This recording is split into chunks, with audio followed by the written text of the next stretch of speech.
Welcome back to Morning Joe live from Crenshaw High School. The Crenshaw Media Academy, just one of the innovative programs designed to challenge students here. And joining us now in Washington, we have... Oh, this is big. Oh, it's big. This is big. We have Democratic Congresswoman from California, Maxine. Representative Maxine Waters. And you know if you were here, Joe would hug you, whether you like it or not. And here at Crenshaw alum and now the coach of Crenshaw's varsity basketball team, Ed Waters. And if the name sounds familiar, yes, he is Maxine's son. Yes. And also joining us, the principal of Crenshaw High School, Carrie Allen. Very, very nice Great to see you, Carrie.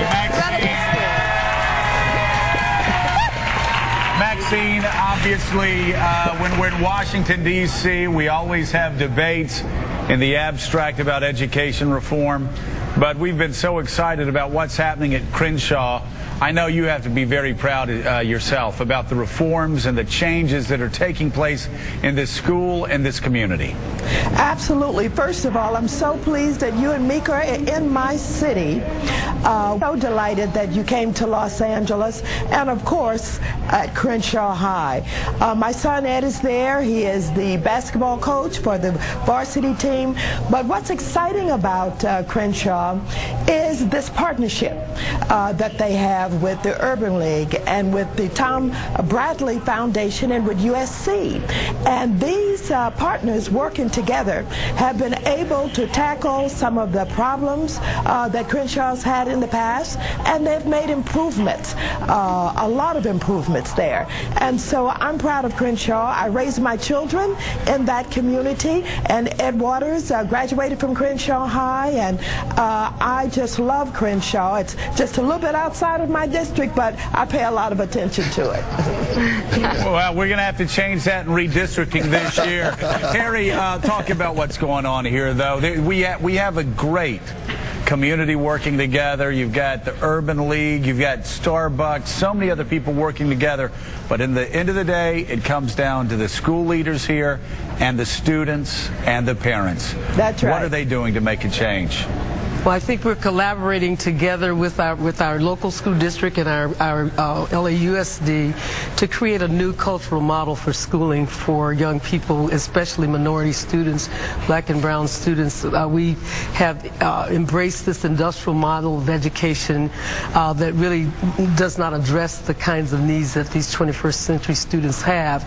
And so through project-based and problem-based career-oriented academies, we feel that for one thing, we can personalize the experience for our students and then give them an opportunity to choose a pathway. We have, you mentioned the Business Academy, we have a Media Academy, we have Social Justice and the Law, we have C-Squared as a college and career. That's a house for our 9th graders to give them the nurturing and the guidance that they need.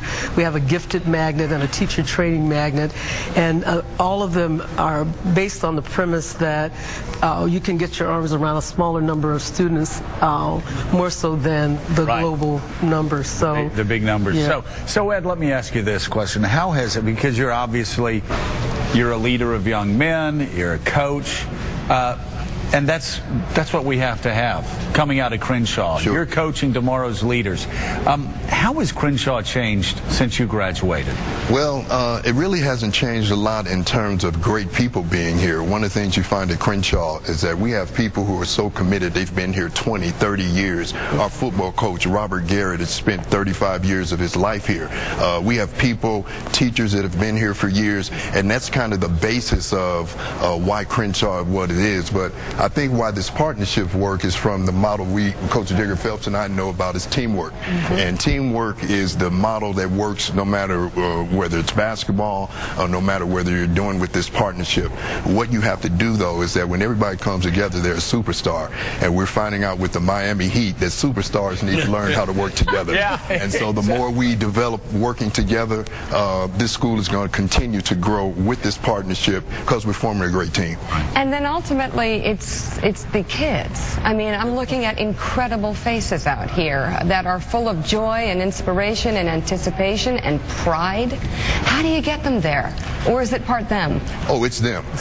These kids are, you know, one of the things the partners found out when they came on this campus is these kids are full of passion. And, you know, in my genre, in athletics, it's not just about they're going to college because they have a skill. You also have to have the academics to get into school. And we have some of the best and the brightest at Crenshaw High School. They're sitting out here now today. I think that the principal, she made a very important point that I hope we don't run past, and that is a 21st century kind of curriculum. Part of how you get the students is talking to them what is relevant to them in their time. We have a 19th century curriculum in too many schools in the 21st century. They're growing up at a time with social media and all kinds of things, and if the school is not dealing with that, you lose the interest of the kids. I think that's one of the innovative things that you've brilliantly done at Crenshaw that a lot of educators around the country ought to know. You've got to talk to the 21st century child, no matter how underprivileged they are. They have a cell phone, they have a BlackBerry. It's a different world. Well, than when Ed was going to school. The partnership has helped us to partner with real-world industries. Starbucks is just one of many. Junior Achievement with our Business Academy. We have in the Media Academy, we have Sony and Disney and BET. They have come to give us a real-world idea of what that the industry looks like.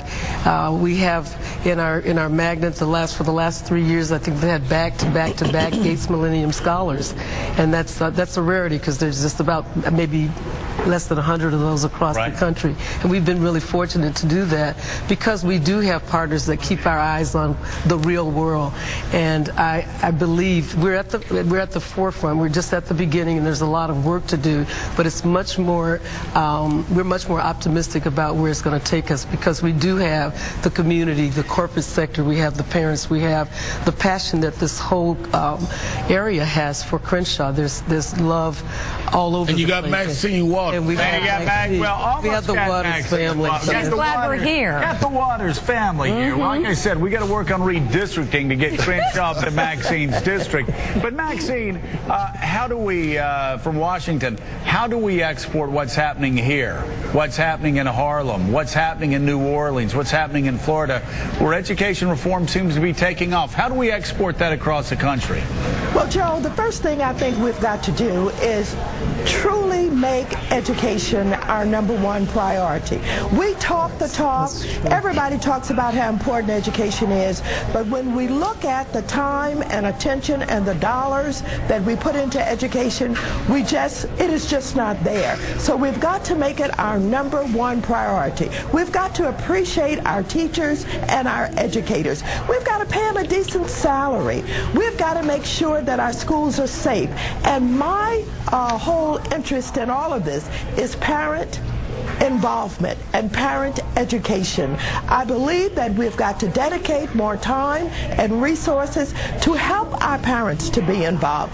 We have many of our children in our schools who are from foster homes, and they don't have the same kind of attention that is being paid to their education as perhaps a child who's coming from another kind of home where there is a mother and a father. We have grandmothers who have the responsibility for raising children.